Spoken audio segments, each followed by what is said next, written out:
Hello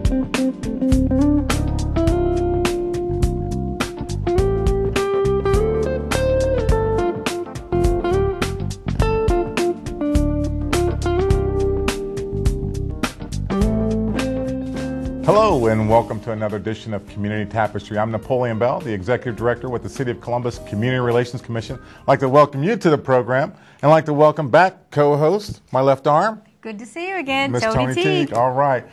So we're back with another great show this month. Yeah. Got some really great guests. And though I do have to say, today being November 9th, you know, directly after the election, so we'd like to wish all the well-being and congratulations to all the incumbents who won, and also our mayor. Got reelected. Who reelected for a fourth term, longest-serving mayor. Always making history. Oh, most definitely here in Columbus. So we'd like to give congratulations to those who made it through the election and so serving our citizens of Columbus. So, and speaking of serving our citizens of Columbus, we've got two great guests. Yes. Two very great guests, and so let's just get to those guests, and let's go right to it. So our first guest here we have Sonny Martin. That's Sonny Martin. Now, if you haven't heard about Sonny Martin, he is the publisher, renowned publisher, the founder of Who's Who. Am I correct there? Publishing, yeah.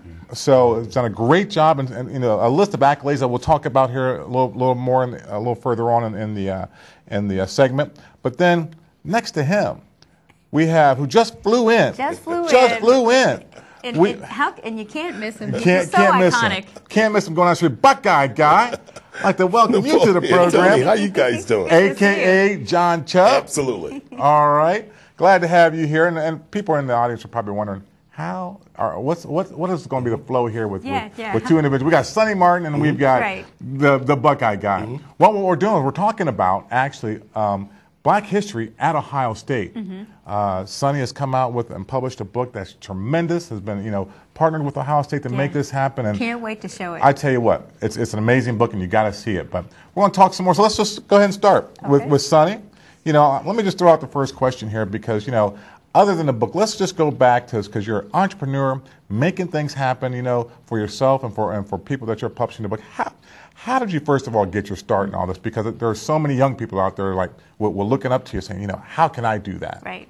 Well, I tell you, there's a fine line between being a genius and being insane. And when you decide to start your own business, most of your relatives think you've lost your mind and you are insane. But I actually got my start in television at Channel 6 here in Columbus, Ohio. And as sometimes people, look at the nightly news, sometimes there's stories on there that are not, they say motivating and such. And my name is Sonny. I'm a very optimistic person. And I said, if I were to live my life to my dreams, I'd like to be able to tell positive stories. Stories of folks who have, we all have the same 24 hours in a day, but I'm truly amazed what some people do with the same 24 hours. Martin Luther King had the same 24 hours a day as Mother Teresa, as Bill Gates, as Steve Jobs. And it's just always been fascinating to me how people who have come from little means are able to make a tremendous difference in the world and contribute so much to not only the community, but the nation as a whole. So when you look at the African American community, oftentimes, is the glass half full, is it half empty? I have always had a passion on focusing the lens on the positive side of the community. So that's been my passion. I've been incredibly blessed to be able to have lived that out. And entrepreneurship is not for everybody. It certainly is not. You got to be a little bit, off your rocker. You think that you can start. Typically, entrepreneurs start with no cash, and the friends wish you well, but like he's lost his mind. Once you get a job, And I was just bound and determined that, I was going to alleviate all other alternatives, and I was going to make it work. And I thought that not focusing on the money aspect of it, but focus on the work that I did and the passion or telling those stories, that there'll be people that would appreciate it, not only preserving history, but also long after I'm gone, there's a historical record of such. It's not history, it's our story. So I tell it through our viewpoint. But I'm very thankful to the Ohio State University Board of Trustees and to the Ohio State University President Gordon Gee, who they have their own publishing company, Ohio State University Press. But they gave me the opportunity and partnered with a minority company, publishing company as myself, to publish just the good deeds of those graduates. Ohio State is first and foremost an educational institution. We hear a lot about the accolades on the football field and the basketball field, and so many of us are just great Buckeye fans. But there's another story. Those people that went to that institution and got their degrees and have been able to be highly successful in their chosen fields and endeavor. So I'm really happy to dig back 140 years and tell that story. That's great. What kind of people do you have featured, and what are some of the careers and stories that you have featured in the book? Well, the passion. We actually started on this project 4 years ago when with the idea, floating the idea, and the problem that you run into is like you can't cover every single body, you know. But in going back 100 years, one of the incredible things that we recognize that this year. 2011 is the 75th anniversary of Ohio State alumnus Jesse Owens, James Cleveland Owens, winning 4 gold medals in the 1936 Berlin Olympic Games, and those were Hitler's Olympic Games. His propaganda that they got the games to Berlin during that time, going up against Hitler's Aryan nation. So here's a kid from Cleveland, Ohio, skinny kid, that travels all across the world in 1936 and shocks the world, and shocks and brings down the myth of the powerful Berlin Empire under Hitler and the Aryan nation, and wins 4 gold medals and sets 4 world records. And the United States and the world was a different place in 1936. Oh, yeah. And I thought that would be the catalyst to rally a lot of support for the book. Because when you look at African-American alumni from Ohio State, you know, he has got to be a shining beacon of hope and success. And he was a very dignified man as well. And the feat that he did that put Ohio State and put an African-American athlete before their endorsement deals, way before the LeBron James and Michael Jordans, the Muhammad Alis of the world. Right. Here's a skinny kid in his early 20s that just makes a worldwide impact on the world, and it's a phenomenal story. Yes, it absolutely is. And I remember my youngest son doing a book report on him way back in the 3rd grade, and kids all around the world managed to do some research on the amazing Jesse Owens.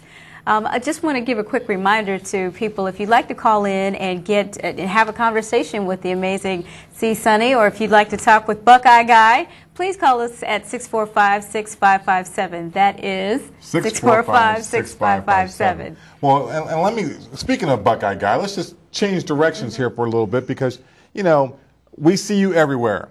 See you everywhere. I think you must have a clone to be all the places that you are. That's definite. So how'd you say, you know what, did you just wake up one day and go, you know, I'm feeling like Buckeye Guy. Right, you know, what should I wear? I want to dye the mustache red. I want to put Napoleon, Toni, I'll tell you, it's been several years in the making. Going to the spring games several years ago used to be free up at the Horseshoe. And in fact, if you got there early enough, it was first come, first serve, Sonny. And I'd always run down and get in the first row. I was spoiled right there, right then. And I still try to get in the first row as a... Oh, you're a first row junkie, are you? Absolutely. Okay. Absolutely. If I can get that particular seat, I'm very, very happy to do so. My first game was 1977, long years ago. Woody Hayes, Bo Schembechler era, and even to the day. So we're excited about being a great fan and a fan of Ohio State.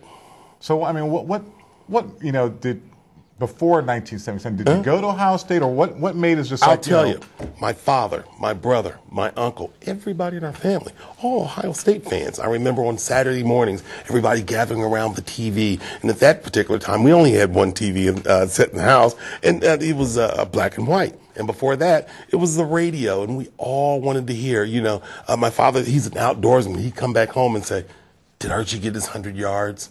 You know, did we win? What did Pete Johnson do? And all kind of stuff like that. So back in '68, it got even more intense. There were more friends over, more popcorn, more beverages, the whole thing. Apparently, I know now because my father has explained it to me. I was 8 years old.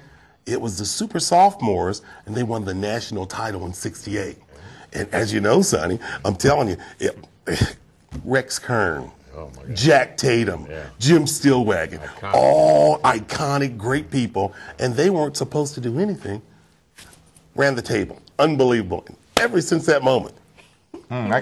He's getting me all pumped up right there. Right then. I tell you. Well, when you look at Ohio State's history, there has been so many contributions by not only African-American athletes, but the work that the students have done as well.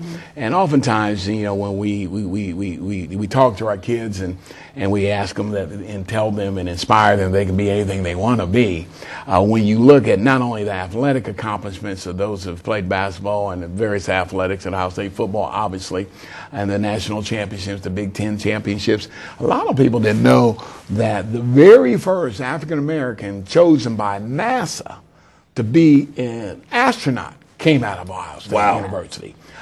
We, in doing the research in the book, found out that the chairman and CEO of ExxonMobil for the Caribbean was an African-American Ohio State University graduate. You know, what's it like to be the chairman and CEO of ExxonMobil for the Caribbean? Right. You know, and how did he get to that spot? And when you think of the educators at Ohio State that really looked and really inspired kids to get their education, Dr. Frank Hale. It's just an incredible human being that was an educational activist and that actually took it upon himself, and during his tenure at Ohio State recruited a little bit over 2,000 students who had already gotten their degrees at HBCUs around the United States to seek to get their master's degree and PhD at Ohio State. And during his tenure, Ohio State led the nation in graduating African-American PhDs and master degree students. So, you know, there's so many, there's a multiplicity of stories. And I think as we all celebrate Buckeye Pride, and you look at the book 100 Years of African-American History at The Ohio State University, people can be prideful. And not only the athletic accomplishments, but that we get so excited about. But when you look at the tenure of the faculty, the students that came, their achievements, we found out one of the most incredible stories. We actually have a picture in the book. The very first African-American enrolled at Ohio State. And he also was the very first varsity football player. And Fred D. Patterson. And I think we have a picture of him. But Fred Patterson enrolled in Ohio State in, like, I think it was 1876 or 18, it was in the late 1800s. But he didn't graduate from Ohio State. But as we found his actual picture, and it was just remarkable to see that I'm driving one day and I'm listening to Tom Joyner morning show, and he's talking about little known Black history facts. And he's doing the show from Detroit at the International Automobile Show. He says the very first African American in the United States to own his own automobile manufacturing company was Frederick D. Patterson. And I'm like, I almost wrecked. I'm like, oh my God, what happened? And during this time, before the Model T and Ford came out with the Model T in 1904, I believe it was, he had a manufacturing plant of motorized carriages. And the name of his company was the Patterson Carriage Company. So it's just so much remarkable history. That is. Well, let me also give, because we talked about calling in at 645-6557, but also we've got Facebook running now too. So if you want to, if you don't want to call in, you can Facebook us at Nap Bell. That's NAPBELL. Facebook us there, and we'll get your question asked and hopefully get it answered here. And also, we're going to be showing some of those. We talk about pictures in just a few minutes. We're going to be talking about pictures and or showing you the pictures that we brought. But before we do that, you know, we're talking about the stories. What story, as you put together the book and collaboration, is there a particular story that really sticks out in your mind that it was the wow story that really made you say it? There are so many. Especially if there's a female wow story. I'm hearing all these men stories. Okay, let me tell you a fabulous female story. Ohio State University produced two African Americans that went into the highest court in the state of Ohio. The very first African American to serve on the Ohio Supreme Court was Judge Robert Duncan, who was also a graduate of Ohio State. However, the very first African-American female in the state of Ohio who made history on the highest bench in the state of Ohio, Judge Yvette McGee Brown, who also is a graduate of Ohio State University. And then you look at Congressman out of Cleveland, Marcia Fudge, the very first African-American Congresswoman, African-American Congresswoman from Ohio State, alumni, who's a U.S. Congresswoman. So, there are a tremendous amount of stories of women. I mean, Stephanie Hightower, who's an Olympic athlete from Ohio State. There's such a cadre of so many rich stories, and it's a coffee table quality book. And we decided to give justice to the achievements of those featured in the book, that we made it a hardbound book. Yeah, it's a great. It looks like a great coffee table book. Now, tell me, because I can't wait to get my hands on a copy of this, and I'm hoping you're going to leave this copy with me. But in case you don't, just in case you don't leave that one with us, how do we get a copy of the book? Well, oddly enough, and I'm so happy that Buckeye Guy is here on November 17th, Thursday of next week. We're doing a book signing, and we're inviting a lot of Ohio State athletes and alumni to the bookstore on Long Street, the Book Suite. And the address of the Book Suite is, I think it's 891 East Long Street. It's going to be at 6 o'clock. Oh, yeah. Next week. Kinley Lincoln District. Yeah, and we were really thankful to Ohio State University. They had purchased a number of copies of the book. They actually had a reception in honoring Jesse Owens' fabulous feat, and this being the 75th anniversary of the winning gold medals. And the university bought a tremendous amount of books and have shared them throughout various departments with the students. But we'll be doing book signings, and we just did the Ohio State African American Greek alumni weekend, where I was doing a lot of book signings. But people can also go to our website, which is www.csonnymartin.com, and purchase the book as well. Excellent. And we've donated a lot of books to nonprofit organizations. I donated personally 100 books to African American students through the Frank Health Center at Ohio State University. That's great. Thanks for letting that legacy live on. Oh yeah, and we also have these. Talk about those pictures. I think we might have them queued up to take a look at some of these pictures that you brought and showed us. Not sure if they have them queued up or not.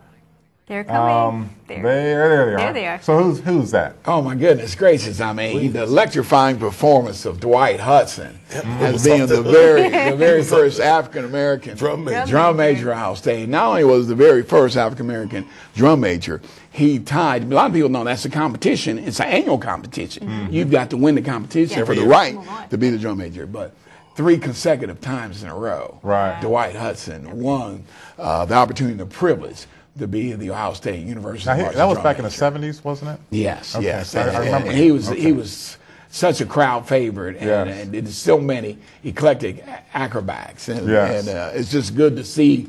When you look back and it brings back those memories. Sonny, you're way back. He can make his head hit the turf. I'm telling you. What about that next one that we have there? Oh, I got to meet him. Oh, tell people who that is. That's Mr. Bill Willis. Incredible. Now, Bill Willis, I'll tell you, it was unbelievable. I was at that game, and he was being honored that day. And I was in such a haste. It was at halftime, and he got done, and I couldn't get down to him. So I ran out of the stadium.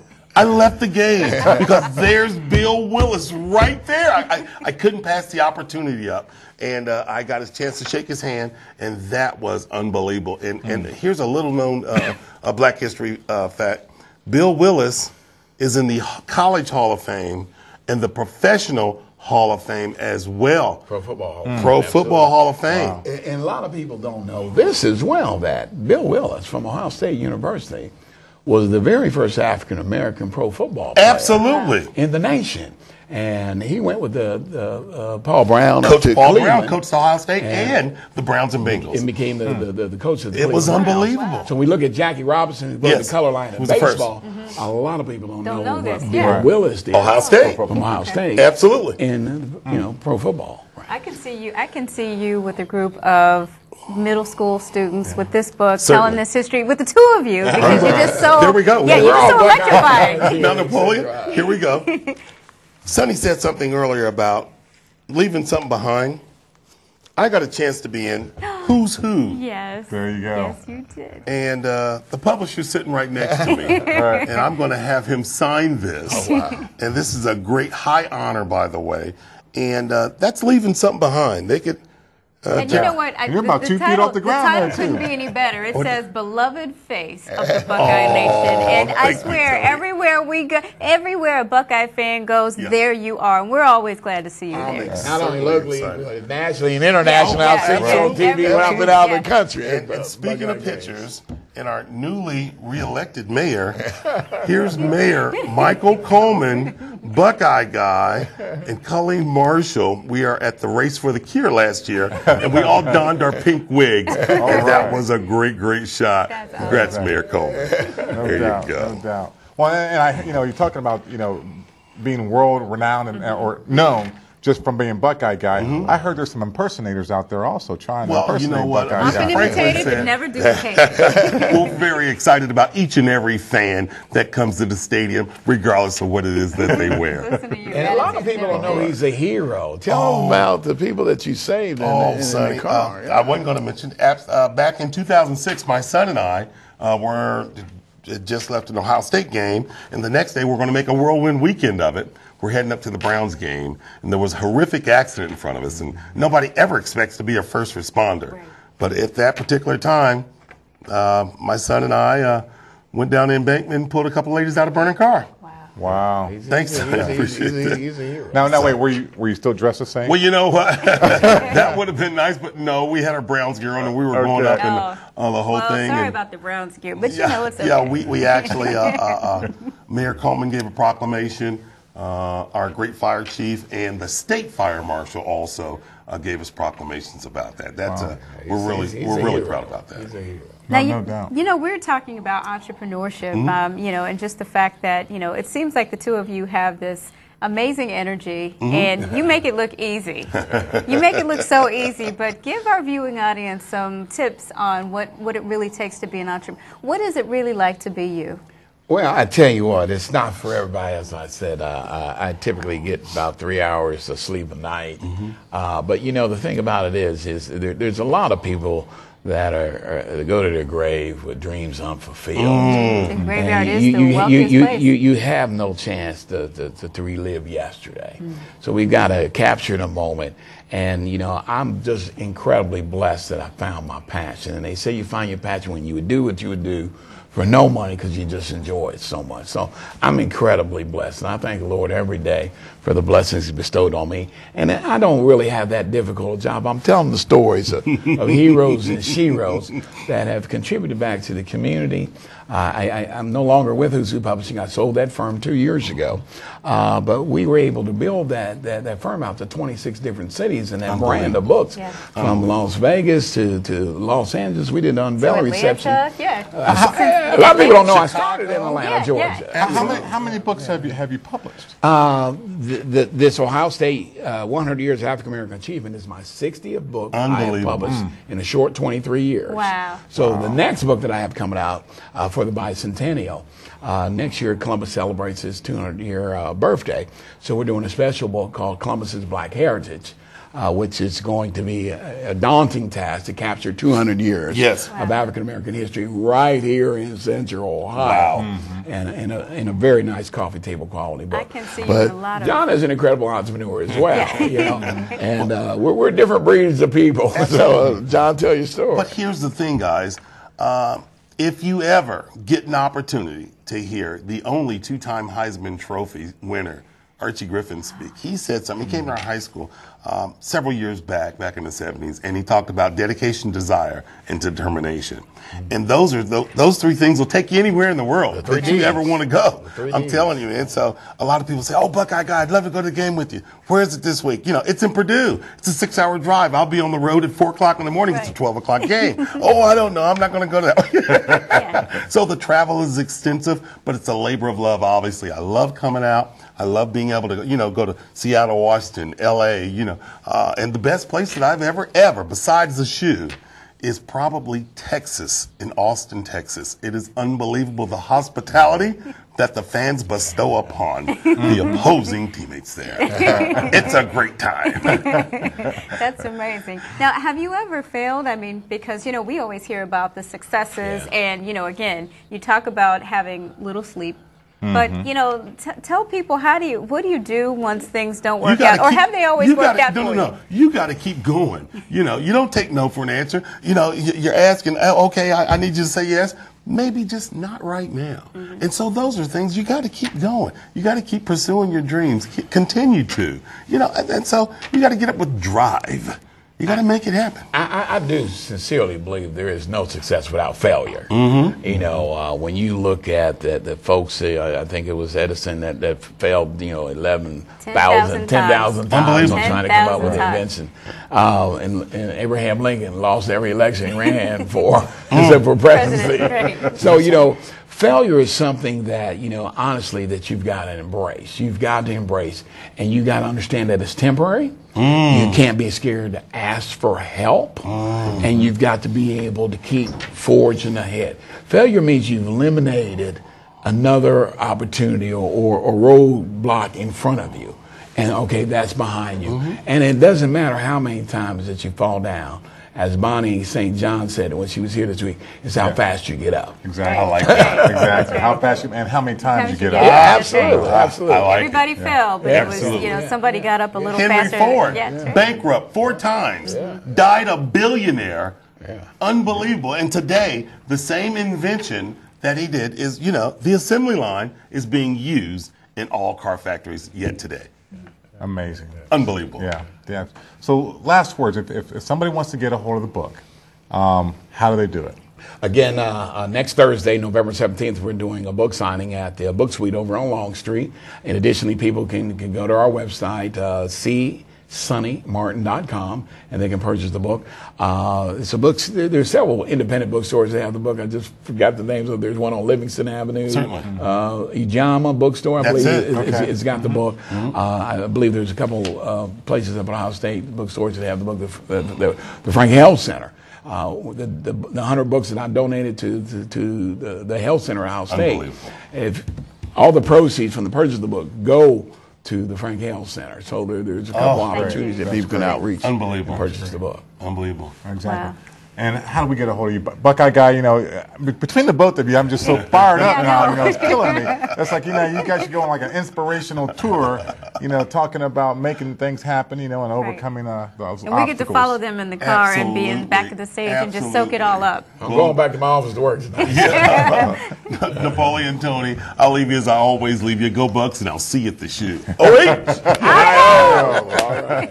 I tell you, well, thank you so much for being on the program, talking about, and we look forward to seeing that book. And although I did get a book from you already, but the other one coming out, the Columbus Black Heritage, the Bicentennial one, that'll be out in February. February 13th, we'll be unveiling that book at the Lincoln Theater at 6 o'clock. February 2012. So that's when that book will be out. February 13th. Yes. All right, put that on your calendar out there. February 13th. Save the date. Put it on your calendar at the King Lincoln. Make sure you get a copy of that book there. So the unveiling of the new book. There it is right up on the screen. The book release, Columbus Black Heritage, Monday, February 13th of 2012 at the Lincoln Theater at 6 p.m. Make sure you're there to get that copy, to be a part of that celebration of that book coming out. Also, one last thing before we go to break, I wanted to make sure, you know, we talk about kids that are doing great things in the community, and I was out at the Columbus International Festival just the other day and ran into a lady, Beverly Robinson, and she's not a child, but she is helping children with Coach for Children. Met her at the Columbus International Festival. She gives brand new coats to needy children, and so and she donates her coats to places like the places of worship, schools, and at special events. So give her a call if you need a coat, because winter is upon us. Give her a call, 599-7325. That's 599-7325. If your child is in need, and she's got brand new coats there for you. One last thing, right now, especially right this minute, youth and adults are watching The Interrupters. It's a program in regards to the Operation Ceasefire Columbus. Absolutely. You know, dealing with our young people and the violence that they're dealing with. And so that's going on actually at the Wexner Center right now. So we wish them well. We're glad to see youth getting involved and making a difference in their own lives to remove the violence from their communities. So once again, thank you Thank you, Sonny. so much Thank for you, having me. Buckeye Appreciate Guy. it Yeah. so much. And thank you for being a part of the first segment. And stay right tuned there. for the next segment. We got some great things coming up. Be right with you.